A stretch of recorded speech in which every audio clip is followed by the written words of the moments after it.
Good morning, everyone. Thank you so much for listening with us today. This is Samuel with Word of Faith Fellowship, and I'm here with my wife, Caroline. And we are just honored, excited, and humbled to have this opportunity to share with you a little bit of what God has been teaching us in His Word, where He's been changing our hearts, just where He's teaching us how to walk with Him more and more every day. And each time we come on this program, that's been our heart's cry, is to share with you what God's doing in our lives and practically where He's teaching us to walk with Him. And, just it's a progression every day of coming to know Him more. And I know, over the last 2 or 3 months, especially in our services at our church, God's Word has been so strong and so clear about how to walk with Him, from being born again to having the fear of God in our hearts to obeying the message that comes. And in each place, God's been stressing with us that He is preparing us for what's ahead and that we need to be ready. And already, just in the past, I would say in the past year, we have faced things that we would never have imagined. And, I know that it's going to continue to get worse in a lot of senses as far as what we're surrounded with, what's going on in the world with events. And we need to be ready, and we need to know our God. The ones that are going to make it through are the ones that know their God. And specifically, God has been teaching us to hear His voice. And that's what we want to talk about today, is hearing the voice of God. And specifically, how do we hear the voice of God? How does God speak? And when God speaks, how do we hear Him? Because I know a lot of times on these programs, we mention about the importance of hearing God's voice and obeying God's voice. But how do you do that? That's what, and we've spent a lot of time studying the scriptures on that and applying that in our lives and seeing examples of that in our lives.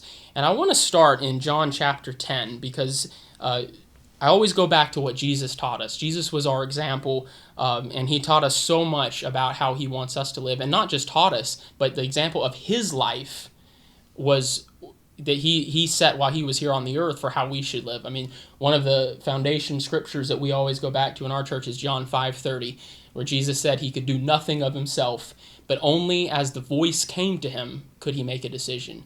And Jesus heard that voice. That's what guided Him. How can we hear that voice? And going back here to John chapter 10, just starting in verse 1, it says, I assure, and this is Jesus, he was teaching. He says, I assure you, most solemnly I tell you, he who does not enter by the door into the sheepfold, but climbs up some other way, elsewhere from some other quarter, is a thief and a robber. But he who enters by the door is the shepherd of the sheep. The watchman opens the door for this man, and the sheep listen to his voice and heed it. And he calls his own sheep by name, and leads them out. And when he has brought his own sheep outside, he walks on before them, and the sheep follow him because they know his voice. They've been trained to recognize the voice of the shepherd. And it says they will never on any account follow a stranger, but will run away from him because they do not know the voice of strangers or recognize their call. And skipping down just a couple verses, the disciples came to Him and said, basically, what do you mean by this parable? They didn't understand what the meaning was. And Jesus went further to explain it to them. And in verse 7 it says, So Jesus said again, I assure you most solemnly, I tell you, I myself am the door for the sheep. All others who come as such before me are thieves and robbers, but the true sheep did not listen to and obey them. I am the door. Anyone who enters in through me will be saved, will live. He will come in and he will go out freely and will find pasture. The thief comes only in order to steal and kill and destroy. I come that they may have and enjoy life and have it in abundance to the full till it overflows. Just thinking through that, when you think about, just as the example Jesus was using here about sheep, when a shepherd begins taking care of the sheep, he trains them. He teaches them. They follow generally a routine. He leads them every day, brings them feeds them, provides what they need. They follow him to receive that. And as they do that, they become trained to where they don't even think anything other than following that voice. And just like it says here, that Jesus is that shepherd. But the stranger, that's the devil. That's the devil's voice. And just as in the example here, there's the voice of the devil surrounds us, especially in our circumstances in the world that we're living around. I mean, it says Satan is the god of this world. He his voice is out there speaking, but how in the midst of that can we continually hear the voice of God and follow what God has for us? It's through this daily training, learning, recognizing the voice of God. And, when we do that, it says you will never on any account follow the stranger's voice. It won't even be an option. And I know that's my heart's desire. That's where I want to be. That's our heart's desire is, we want to it not even be an option to follow the voice of the devil. And, I know we've had several examples in our lives. I know one particularly I was thinking of, just where when you recognize when the voice of God comes to you, it's so important to lay that to heart. Not just blow past it and say, oh, that was good. I'm glad I did that. I'm glad I was aware of that, or, that worked out well. But recognize, God, you spoke to me. I inquired of you. You spoke to me, and I can see the fruit of it. And I know one particular example that I was thinking of in my life just recently. I was one morning I was at home. I hadn't gone to work yet, and I own my own business, so my schedule is a little bit flexible as far as when I go to work. And I'd done several things around the house. There's an individual there that was working with me, and we have a water spigot that's a good distance from the house. We rarely, definitely not more than one time a day, do we go by that spigot. So, make a long story short, this individual had gone and turned that spigot on and had left it running. And I didn't know this, of course, at this point in time. So I was at the very last of what I need to do at the house, and I had one more thing that I needed to do, and I was debating, should I do that now or should I go into work? And to my senses, it seemed to make the most sense to go to work at that point in time, because I was already running a little bit late. I had things that were waiting on me there, but I did take the minute to say, God, I want to know what is right here. I want to do what's right. Both options had their, if you would look at it from a natural sense, had the pros and the cons of what choice I was going to make. And, I felt I can take this extra, it would probably take about 30 minutes. I can take this extra 30 minutes to go do what I need to do. What I needed to do was the direction where that spigot was. And I walked past that. I noticed the spigot was on. I was able to turn it off. What it was supposed to be filling up was overflowing at that point. But I just took a minute to think, had I not made that decision, had I not heard, in this case, the shepherd's voice to go do that, I wouldn't have seen it, and probably no one else would, and that spigot probably would have run at least that whole day, maybe more than one day. I mean, it would have been really, really not good how much water had been wasted and how much would have been flooded. But instead of just saying, I'm glad I saw that and keeping going, I really took time, and that's why I'm sharing this example with you. I mean, it still comes to me how important that it is that we hear the voice of God like that at every moment. Because there's a lot of times that, we'll ask God and we'll do something. We may not even necessarily see the end result example like I saw in that scenario. But there's going to be cases, there already is in our daily life, and there's going to be cases we keep moving that decision is going to be the difference between life and death for us. And making the wrong decision and doing what we think is right could end up being destruction for our lives, and that's what we don't want.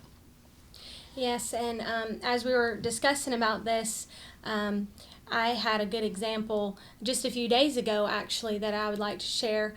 I had to go out of town to do some errands, and my mom had previously dropped some jewelry off to get repaired a few weeks ago at this jeweler, and I really didn't know where the jeweler was. She just said, I found this place, and I can take it for you. I'm going to be going and taking some of my stuff, and do you need anything? And I said, sure. So she took it, and so I was doing my errands, and I happened to drive by the jeweler that she dropped my jewelry off at. And I had this thought, I wonder if my jewelry's ready. And I was in a hurry to get back home. I had some people waiting on me to do some things, and I just kept going. I thought they would have called if it was ready. And it was no sooner, 5 minutes later, my mom calls me, and she said, where are you? And I told her that, I had just passed the jewelry store, and she said, they had called me earlier today. I just haven't made it to call you. They called me earlier today, your jewelry's ready. And I recognized right then that was Jesus speaking to me.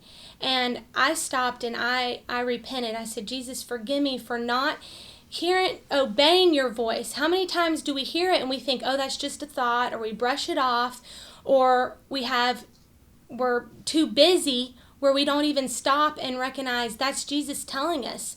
And that simple thing, it was simple as picking up my jewelry, but as Samuel was saying, I see the seriousness of it, because if you don't live your life, obeying those promptings that you feel, and when you miss it, to stop and say, recognize that was Jesus speaking to you, then it could be your life one day. You could be driving and you feel this prompting to stop and get gas, or stop and get something to eat, and you say, well, I'm going to wait just a few more minutes, and you could be in the middle of a wreck. You don't know. You don't know what it could be if you don't just stop and recognize those promptings that you feel in your everyday life. And I know, as we were talking about it, there's times where we've seen where we have obeyed and where we haven't obeyed, and that's where we've been purposing, to recognize. And that's part of that training process, right, that we're talking about in John chapter 10, where those sheep learn to hear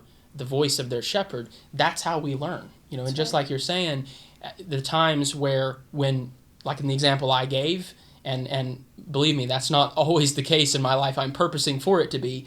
But in those examples, that's where we, as I was saying, you take the time to lay that to heart and say, God, I want to be that way. And then an example like she gave, where she missed the voice of God, take the time to go back, like you were saying, don't just brush it off, but not just recognize that obviously what you did, wasn't what you should have done, but go back and find where was that prompting that you went past. I know that's what I'm purposing to do, because that is how we learn, and let's go to Isaiah chapter 65, because this, God is speaking here, and just in verse 1, it says, I was ready to be inquired of by those who asked not. I was ready to be found by those who sought me not. I said, here I am, says I am, to a nation, Israel, that is not called on my name. And God, He's watching us all day, every day. He wants to speak to us. He has a plan for us. He knows what He wants us to do at every moment. And, just like the scriptures point out, He's literally just sitting there waiting to help us, waiting to direct us, waiting to protect us in so many cases. And how many times do we just not, we don't even pay attention to that, And it's in verse 2, it says, I have spread out my hands all the day long to a rebellious people who walk in a way that is not good after their own thoughts. And that's what we do so many times. We walk after our own thoughts. And really, in all those cases, we're walking after what the devil has planned for us. Because you're either listening to God or you're listening to the devil. It's one or the other. Those are the thoughts, the feelings, the desires, whatever come our way at any point. It's either coming from God or it's coming from the devil. And we don't want to be like that. We don't want to ignore God's hand reached out to us every day, and this whole chapter is very good, talking about how rebellious it is not to inquire of God. But skip all the way down to verse 24, and this is God's heart for us. And if we do obey, and if we do recognize His voice, and if we do inquire of Him, it says, and it shall be that before they call, I will answer, and while they are yet speaking, I will hear. That's God's heart. He already knows what we need before He asks. He's just waiting on us to listen to what He has for us. And in Isaiah, stay in the same book of Isaiah, but go to chapter 30, and here God is laying out again what He has for us. And in verse 21, it says, and your ears will hear a word behind you saying, this is the way, walk in it, when you turn to the right hand and when you turn to the left. And that's what we were just explaining. If you just take a minute to think about your life and how many places throughout your life you're faced with a decision point. It's constant, all the time. We have decisions, do this or do that. And again, going back to what we're talking about, hearing God's voice, it says, when our hearts are submitted to God, we will hear that voice behind us saying, turn here, turn there, turn here. And I just going back to our examples, I was thinking, in my job, in some cases, I have two offices. So one of my offices is very close to my house. It's a very close drive. And the other office is about an hour away. So some days I have a pretty long commute, and for any of you who drive nowadays, especially on the highways, how just wild driving is nowadays and how dangerous it can be. It just seems to only get worse the way I see it. But, I'm always thinking, God, I want to be exactly in the right spot at the right time, And there'll be times I'll be going down the road and I'll have a prompting, pull over here, or, stop in this gas station, get you something to drink, or do this. And I think, God, that could be your voice. Maybe you're telling me to do that, and maybe by me making that decision, I could miss something very dangerous up ahead because I took that delay. On the other hand, that could be the voice of the devil if that's not God speaking to me.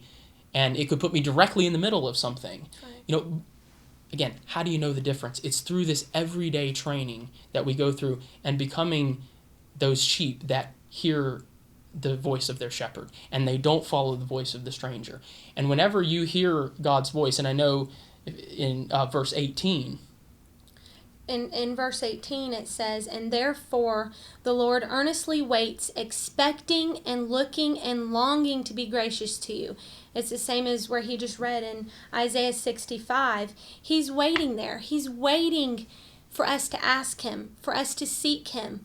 "And therefore he lifts himself up, that he may have mercy on you and show loving kindness to you. For the Lord is a God of justice. Blessed, happy, fortunate, to be envied are all those who earnestly wait for him, who expect and look and long for him, for his victory, his favor, his love, his peace, his joy, and his matchless unbroken companionship." And that's what we want, is to have that unbroken companionship with Jesus. But the only way we can do that is listening to him.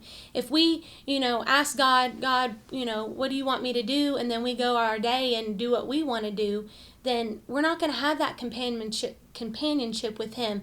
And therefore, when he tries to speak to us, we're not going to listen. And I've seen in my life where there's times where I've cried out to God, and what do I do, God? And then I go and I think I do the right thing, but I'm not seeking him, and he's trying to speak to you. He's trying to speak to us all the time, but we've got to be listening. We've got to have that relationship with him so we can hear his voice when he's speaking to us. And that's exactly right. And, too, in that verse, what it's showing us is because again, how do we know the difference between God's voice and the devil's voice? This is the fruit of what the voice of God produces in our lives. I mean, that favor, that love, that peace, that joy. If you're not feeling all of those things, you're not listening to the voice of God. That's what he has. And in Colossians chapter 3. Yes, in Colossians chapter 3, verse 16, it says, "Let the peace of Christ, the inner calm of one who walks daily with him, be the controlling factor in your hearts." And that's what should control us. If we don't have peace, it's not from God, because God brings peace.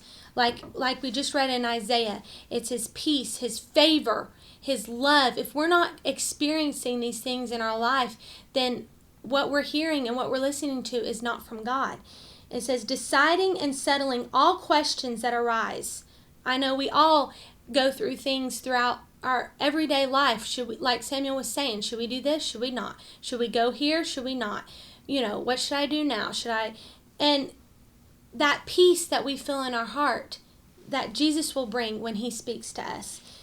And if I could say, as we recognize when God speaks to us, like we're talking about, that also provides that peace. Because just going back to the example I gave at the beginning, that's a place in my heart that I can have the peace. God, I heard you, and I know I did, because you showed me the result. You showed me the fruit of me hearing your voice.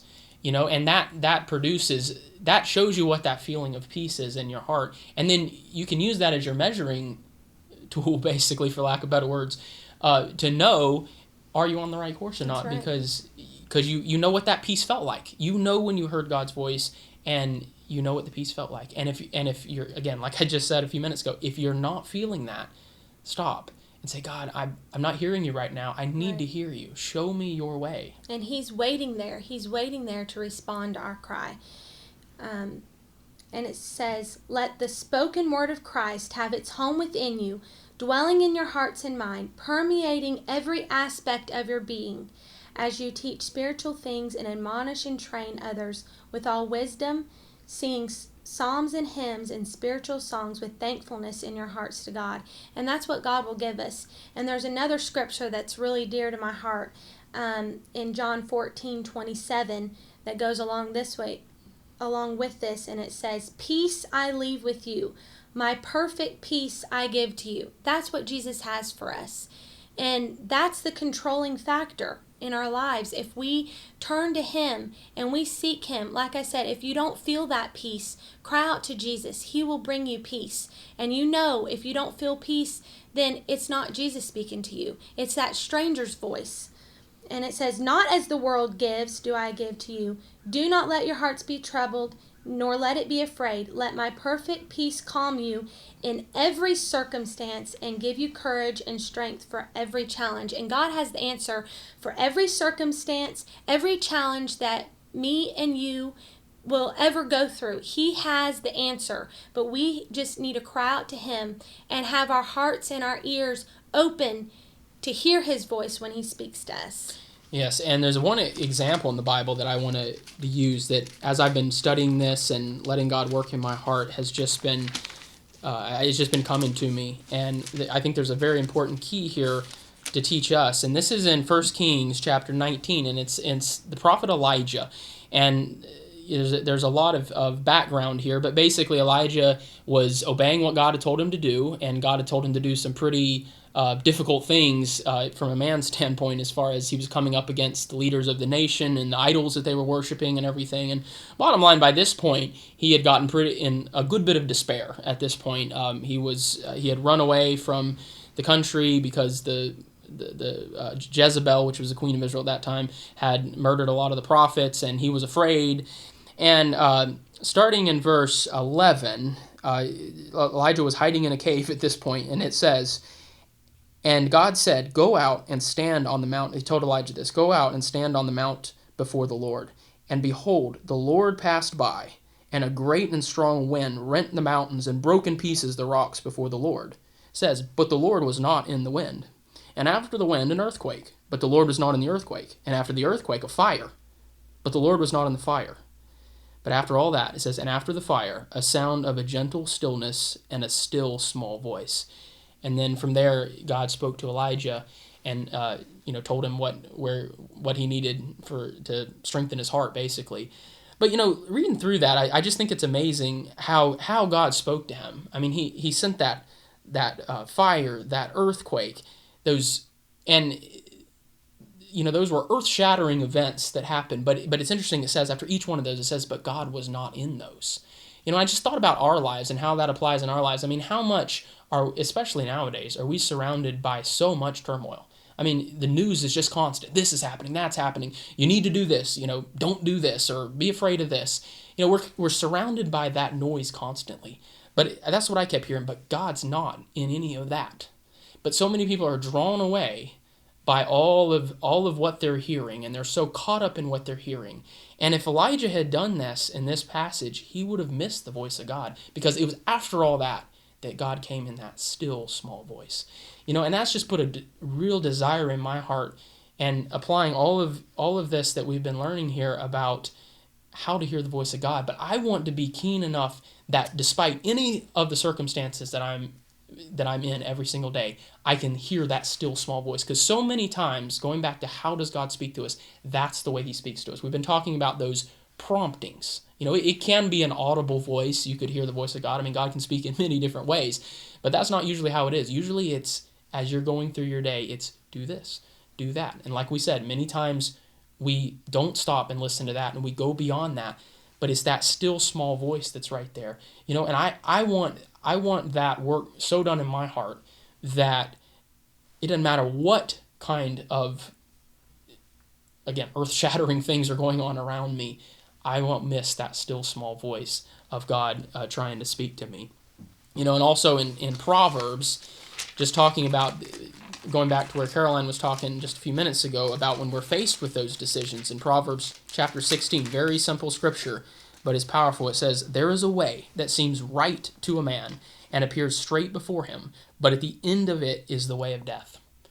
And that says it all right there. That's the truth. And just going back to the examples we were given, the end of the way that is not of God, it works death in us when we don't obey God, even if we don't physically die. But in a lot of cases, it could mean physical death. I mean, it could mean physical destruction, and none of us want that. But again, the key there is there's a way that seems right to a man. In my example, I mean, the choice I didn't make in my example of just going to work because it seemed like that was the right thing from a natural standpoint to do at that point in time.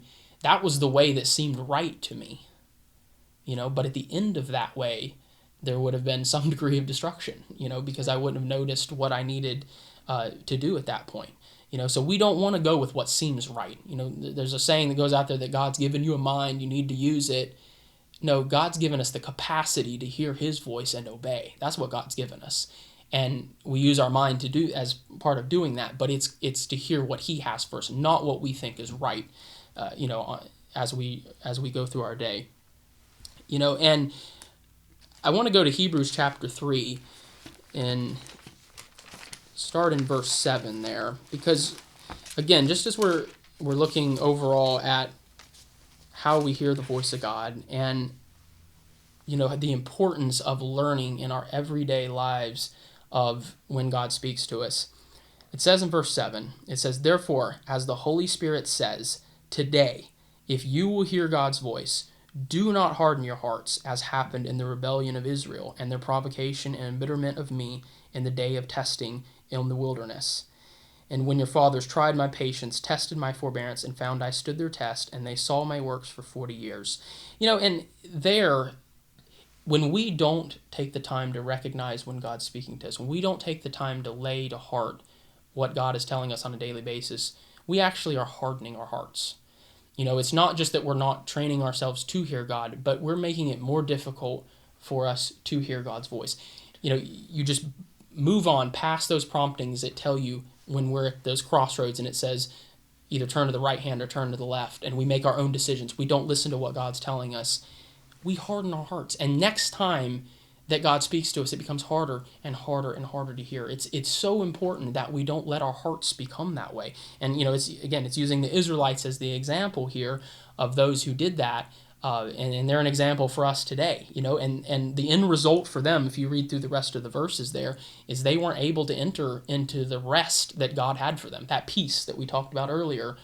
They never were able to find that in their lives because they hardened their heart to what God was trying to speak to them constantly. And in Job chapter 33 is another example of where God was speaking. And if you go through the story of Job, God was trying Job, and the whole purpose was to show Job what was in his heart, so Job's heart can change. And it's interesting there because talking about a way that seems right to a man, the whole first part of the book is the writings or the recorded talkings of Job's three friends, and it says at the end that they didn't speak what God had told them to. But in Job chapter 33, starting in verse 14, it says, "For God does reveal his will. He speaks not only once, but more than once, even though men do not regard it," including you, Job. Just like we're saying back in Isaiah, God's constantly speaking to us all the time. And even when the times that we don't stop, we don't listen to his voice, he comes again. He has mercy on us. He comes again. He speaks to us. He's trying to get through to us. Let's don't resist God. Let's don't harden our hearts to God. Let's open our hearts to receive what God has for us. It says, "One may hear God's voice in a dream, in a vision of the night, when deep sleep falls on men while slumbering on the bed." That's another way God speaks to us. It says, "He opens the ears of men, seals their instruction, terrifying them with warnings. And this is the reason, that he may withdraw man from his purpose and cut off pride from him, disgusting him with his own disappointing self-sufficiency." And that's the bottom line of what it is in our lives. God, it's so much pride when we think we know without God. And we don't want to be that way. We don't want to think we're self-sufficient without God, because when God is holding, it says in verse 18, he holds them back from the pit of destruction and his life from perishing by the sword of God's destructive judgment. God's voice may be heard by man when he is chastened with pain upon his bed and with continual strife in his bones, or while all his bones are firmly set. And again, it's just, even if you're going through a hard time in your life, God's speaking to you.